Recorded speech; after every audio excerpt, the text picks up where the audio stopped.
Bismillahirrahmanirrahim. Assalamualaikum warahmatullahi wabarakatuh. Waalaikumsalam warahmatullahi wabarakatuh. Bagaimana kabarnya hari ini? Alhamdulillah luar biasa. Allahu Akbar. Ya, izin presensi terlebih dahulu ya. Siapa aja yang tidak hadir? Jaki. Kenapa dia? Sakit. Kita doakan semoga cepat sembuh ya. Ada lagi? Ahmad. Kenapa Ahmad? Tidur bu. Tidur. Oke, udah cukup? Asla. Kenapa Asla? Izin bu. Oh, pulang. Oke, Sakit udah. perut. Ada lagi? Udah. Oke. Nah, sebelum ke pembelajaran, mohon izin, siapa yang bersedia memimpin doa? Arifah sih. Sebelum memulai belajar, alangkah baiknya kita berdoa terlebih dahulu. Berdoa dalam hati mulai. Selesai. Nah, sekarang udah siap belum buat belajar? Siap. Semangat kah? Semangat. Semangat kah? Semangat. Baik, jadi sekarang kita akan mempelajari apa? Puisi. Nah, mengingat minggu kemarin kita sudah mempelajari. Jadi ini tujuan dari pembelajaran kita kali ini. Jadi intinya tujuannya adalah agar kalian tahu gitu unsur dari pembentuk puisi. Kemudian ini topik pembahasannya. Nah, untuk puisi atau arti dari puisi sendiri ini sudah dibahas ya minggu kemarin. Silakan dibaca secara bersama.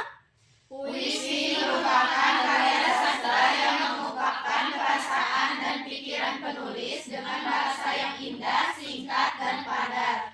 Teks puisi biasanya ditulis dalam bentuk bait dan baris. Oke, Ibu anggap kalian semua masih ingat ya dengan materi kemarin.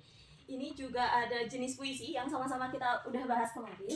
Nah, untuk sekarang, lihat, saat sebuah rumah dibangun dengan elemen atau unsur pembangun, menurut kalian puisi juga ada unsur pembangunnya nggak? Ada. Yakin? Yakin. Oke, selanjutnya kita lihat. Yang pertama ada unsur fisik puisi. Boleh dibaca nomor 1, Hima? Boleh. Yaitu yang pertama ada diksi atau pilihan kata. Sudah tidak aneh kan dengan yang namanya diksi kan? Tidak. Nah, yang kedua ada apa, Anida? Imaji, Imaji. memperlihatkan indera manusia. Jadi ini tuh imaji di sini tuh seolah-olah gitu, lebih ke apa ya? Lebih ke merasakan itu. Tuh, yang ketiga apa ini? Kata konkret. Kata konkret. Kata konkret ini lebih ke bagaimana si penulis tuh menggunakan kata-kata yang sesuai gitu dengan apa yang ia alami. Dan yang keempat ada apa, Devita? Tipografi ya, gaya visual. Pernah nggak melihat puisi yang penulisannya tuh nggak biasa, nggak yang flat gitu, yang lurus aja? Pernah nggak?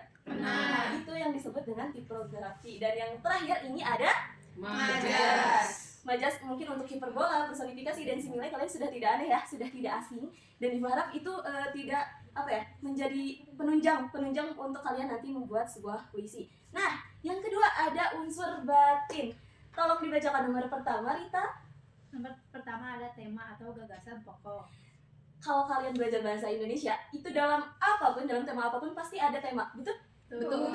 Nah, kemudian yang kedua ada apa, Arifah? Rasa ekspresi penulis. Nah, jadi rasa yang dituangkan oleh penulis kadang kalau rasanya tidak nyampe atau tidak sampai kepada pembaca, itu tuh tidak tidak, misalnya penulisnya maksudnya itu sedih, tapi yang bacanya itu tidak sesuai, tidak merasakan, kan itu malah bisa ketawa gitu kan, atau enggak kayak bingung ini tuh maksudnya apa ya, rasanya apa ya gitu. Kemudian yang ketiga ada apa, Kamila? Nada penjelas dan menyempurnakan rasa. Nah, jadi nada dan rasa ini saling keterhubungan ya. Seperti siapa yang terhubung gitu? Yang selalu harus sepaket gitu loh. Jadi nada dan rasa ini harus benar-benar senantiasa sepaket. Rasa akan benar-benar timbul kalau nadanya oke. Gitu. Kemudian yang terakhir ada apa, Devi?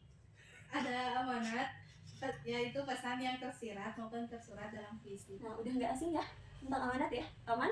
Aman. Sampai sini ada yang mau ditanyakan? Tidak. Aman? Aman. Baik.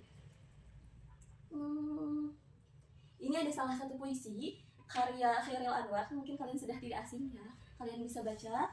Nah, di sini ada contoh analisisnya, analisis unsur fisiknya, mulai dari diksi itu menggunakan kata yang tidak sesuai dengan KBBI, kayak pohonan. Kalau dalam KBBI pohon kalau banyak tuh jadi pohon-pohon, kalau tidak pohon-pohon itu pepohonan. sedangkan dia menggunakan kata pohonan. Jadi itu tidak sesuai dengan KBBI. Tapi dalam puisi itu tidak mengapa gitu, karena itu yang disebut dengan diksi. Oke. Nah, untuk selanjutnya mungkin bisa kalian baca ya, bisa dipahami. Salindiannya juga sudah Ibu kirim, kalian bisa lihat. Ini yang unsur batinnya. Unsur batinnya misalnya ada yang rasa, boleh dibaca. Devitha. Untuk rasanya perasaan sepi yang sudah memuncak atas penantian terhadap sang pujaan hatinya sendiri. Nah, itu. Nah, untuk sekarang ada satu puisi. Boleh Ibu minta tolong siapa ya? Semuanya ke depan dulu. Ke depan dulu. Semuanya ke depan. Ibu minta tolong bagi kelompok menjadi 3. Nah, cara pembagian kelompoknya, Ibu minta di setiap kelompok jangan ada lebih dari 2 yang memakai kerudung hitam. Kemudian harus ada 1 yang memakai pakaian apapun yang bercorak merah. Dimulai dari sekarang. Ini bu.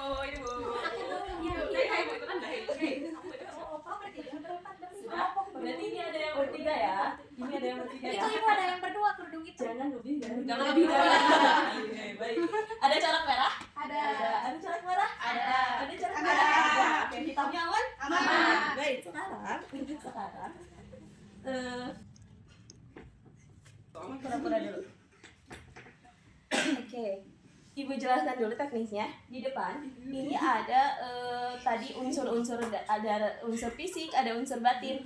Tugas kalian secara berkelompok itu Ibu sudah membagikan ya tadi jawaban-jawabannya.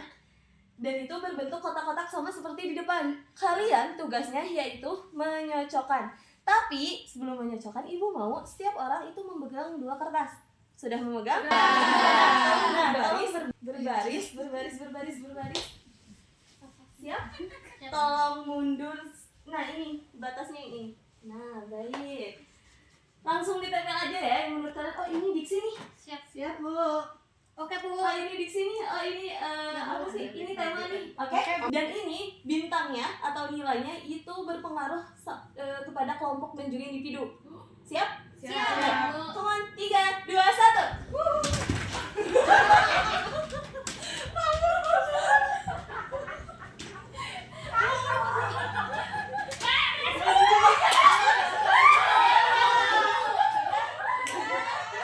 Nah, oke, berbaris lagi. Ibu cek dulu ya. Untuk yang kelompok 1. No, Betul semua, Bu. yang benarnya ya. 1, 2, 3. Betul semua kelompok. Dan untuk kelompok 3, 1. Ini lumayan rapi ya. 1, 2, 3, 4, 5, 6, 7. Terima kasih ya. Silakan kembali ke tempat duduknya masing-masing. Terima kasih untuk anak-anak yang sudah menjaga kebersihannya juga. Jadi Ibu pastikan kalau nilai-nilai kalian itu insya Allahnya aman ya. Nah, ini yang tadi. Nah, sekarang yang kita sudah sampai ke penghujung pembelajaran. Yang harus kalian ingat dari pembelajaran ini, memahami dan menghargai diri sendiri itu penting, betul? Betul. Untuk menjaga mental, betul nggak? Mental tuh penting nggak untuk dijaga, betul? Betul. Dan nyatanya mendalami orang lain kadang juga harus dilakukan, betul? Betul. Karena kita memang tidak hidup sendirian, betul? Betul. Nah, oke. Jadi Ibu harap kalian senantiasa ingat ya dalam pembelajaran kali ini. Sebelum ke penutup, ada yang ingin merefleksi atau merangkum apa saja yang tadi kita pelajari? Devita. Saya Ibu tadi udah belajar tentang puisi dari pengertian, terus dari karakteristiknya, terus unsur pembangunnya kayak seperti rumah ya Ibu, jadi kayak ada tema, tadi yang Ibu bilang ada tema, ada tipografi dan lain-lain. Oke, baik, terima kasih. Tepuk tangan dulu semuanya. Nah, ini mungkin hanya sedikit untuk pengingat ya. Semoga kalian bisa terus berkarya dalam puisi ataupun memahami puisi yang sudah ada. Mungkin sekian pematerian atau pembelajaran kali ini. Mohon dipimpin doa oleh Kamila. Baik teman-teman, karena pembelajaran sudah selesai, marilah kita berdoa dalam hati. Berdoa dimulai. Selesai.